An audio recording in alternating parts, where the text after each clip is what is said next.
Hey, this is Ross the Boss from the RTB Band, and you are watching Stormbringer, the Austrian heavy zine, baby.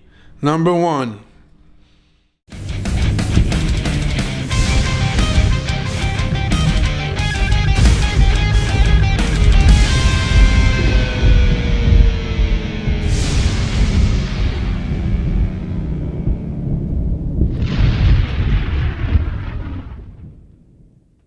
Hey Ross, it's an honor to meet you here at the Vibe Room in Vienna. So my first question is, how was the tour in Central America? Central America was fantastic. Mexico City was probably the best show. It was incredible. Great production we had. We had fire cannons and all the cool shit. We really didn't need it, but they provided it. And the crowd went berserk. It was just ridiculous. And then Guatemala and San Salvador, we played with Belfagor, and you would think that the two bands wouldn't mix the two sounds, and they don't. But everybody was really cool, and we had a good time. Cool. Yeah. Okay. So on Friday you played your first show of the tour in Europe. Yeah. So in Slin in the Masters of Rock Cafe. Yeah. So how was the show, and do you have a special connection to the festival there? Yes, I've worked with George, the promoter of Masters of Rock. I played with the German band there on the big stage in the festival.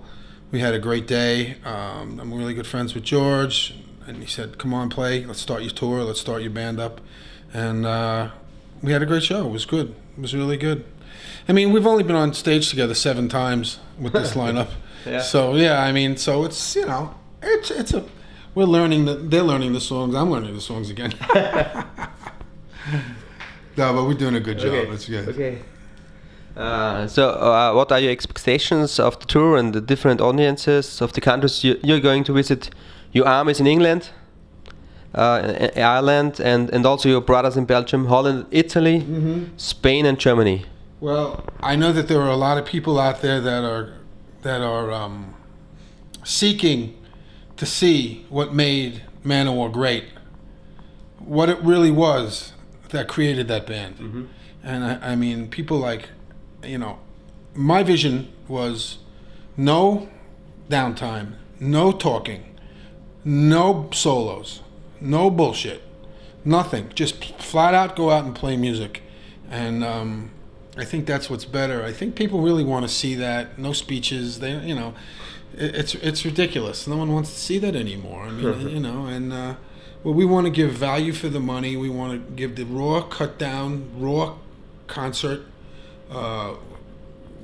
knuckles to your face music, and and played in the right tune and played in the right tuning that the songs were written, and that's what we're going to do, and that's what we're doing. So far, we've pulverized people, so. Cool. Yeah. Very cool. So, let's talk a little bit about your actual lineup.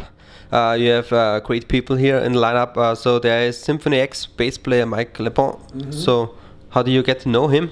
Mike has been a friend of mine for a long time, and everyone in the city, everyone knows Mike, because Mike plays with everyone. And he's a real MANOWAR freak, and like 10 years ago or 12, 15, he sought me out. Yeah, come over to this club in New Jersey. We're gonna play some MANOWAR songs. You want to do it? I go, okay. Man, like this guy, it was freaking. These people were just insane for the band, and I really said, really, wow, that's great. And so Mike and I have been friends, and he was the first guy I went to when we needed the new lineup. Okay. Cool. So you also have a new singer, because you had already a singer at the Keep It True festival. Right. So your new singer, why do you have a new singer now? Well, Mike Katoya, as everyone saw on those videos, is a young kid. He's 24 years old. Fantastic voice. He's really the closest to Eric Adams. When you close your eyes, you can really hear him. But unfortunately, Mike and Lance didn't want to tour. Okay. They didn't want to tour. And it's just not an incredible long tour. It's just 1 month right now. And so what's the big deal? So you're a young metal musician and you don't want to tour Europe? What does that tell? What does that tell you? Well, come on, it's really sad. you know, that's the young people of today. I give them every opportunity. I gave them every opportunity to play. You don't want to come? You don't want to tour? Not my problem, guys. You're big boys. Okay. Stay home. That's a good reason. Stay home. Yeah. I mean, he had all these reasons, like he don't want to leave his girlfriend. He doesn't want to leave his father's job, his construction job. You could. You know what? I guarantee you'll always be in construction. You can always smash drywall for the rest of your life. Okay. Good luck with it. Okay. So disappointed a little of him. In the beginning, at first I was, but you know what? It would have been more trouble than it was worth. Yeah. You know. All right, here are the next string of dates. Here are the next string of dates. Oh, I can't go. Here are the next string of dates. I have a problem with that. I can't leave my pet lizard. Oh, I can't, which is true. He don't want to leave his pet lizard. There's something, you know, I don't know what it is with his pet lizard.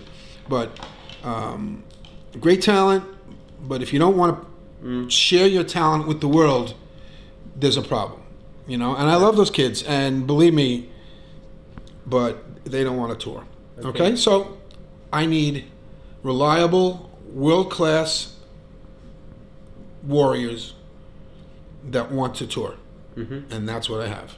Okay. Okay. When's the next show? When's the next run? When's it? Let's go, Rhino. Let's go. I want to play. Okay, Mike. I want to play.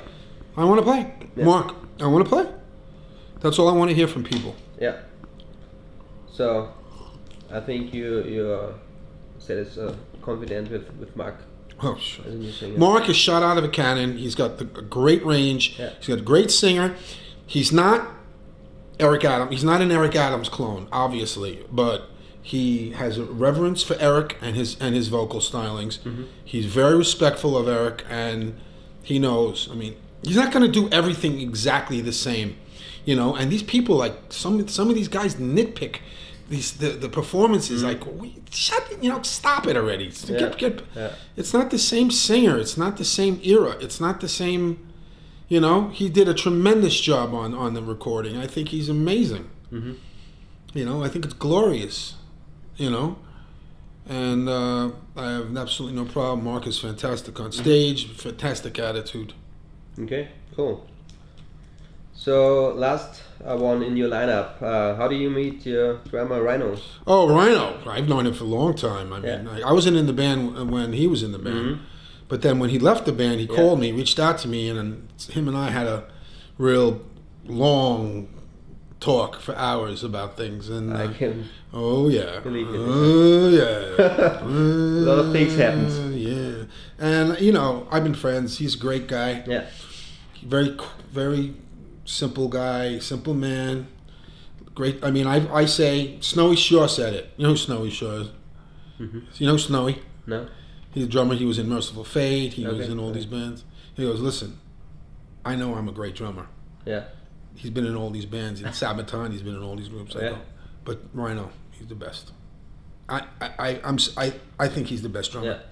He's got the best feel, the best play. I mean, I think he's just. I'm not leaving home without him. Okay. Yeah, he's a tall guy. I'm not leaving home without my Rhino. Forget it. Okay. That's good. When I play, he's going to be the drummer. Yeah. Thanks that you brought him here. Yeah. I think you'll see tonight what a great drummer. He's just. I mean, the whole band is really just.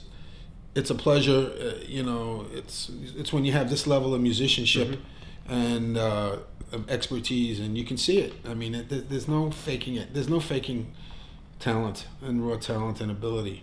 And the band is great. It works great together. We're ironing out some stuff. We're still, still a new band. You know, we never really had time to practice. Okay. Because Rhino lives in Florida. I live in New York. Mark is in Boston. Okay. So Mike is in New Jersey. So that's no problem. But we just had when we started, I just had one practice, and then we started playing shows. So, it was good. So we're getting it slowly but surely. Okay. I think by the end of this tour, it should be pretty good. Good. After 27 shows. So you plan another tour afterwards, after this rehearsal tour? It's not a really rehearsal tour. It'll be fine. Yeah. We're having a great time.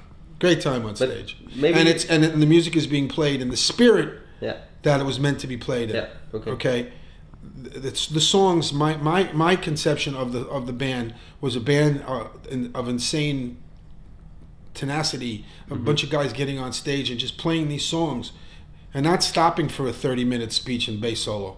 Because every time that happened, I was like, I'd worked up a sweat, and by the time that all was done, I was totally dry again. Yeah. It was like I didn't play a note. Okay. You know, that's not the way I operate. That's not Roast the Boss. That's not the way I was in the Dictators and still am in the Dictators. I'm not. I play aggressive music, and I play it, and I tune to A440 in the way the songs were written. The songs were written the way I wrote them, and Joey wrote them back then. Okay. Now it's just, I don't know what the hell it is. Okay. People like it, that's great. Let's come a little bit back to the past. So, back in history, how would you describe the development from your first album, Battle Hymns, to Kings of Metal?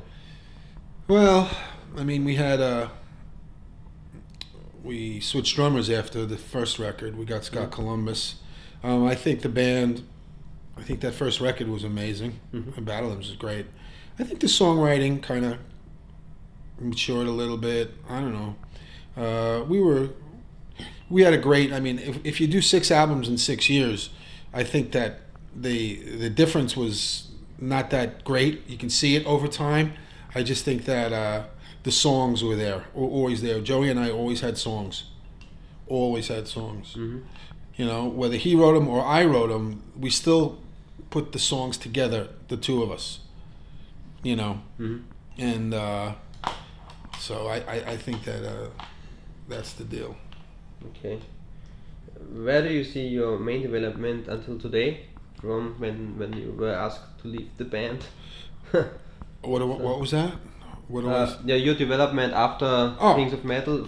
Your personal once I was asked to leave, once I was fired from the band I created, I did a lot of things. I had a local band. I mean, I had a kind of the Heyday. I had the Pack. I had Spinatras, which we got a record contract.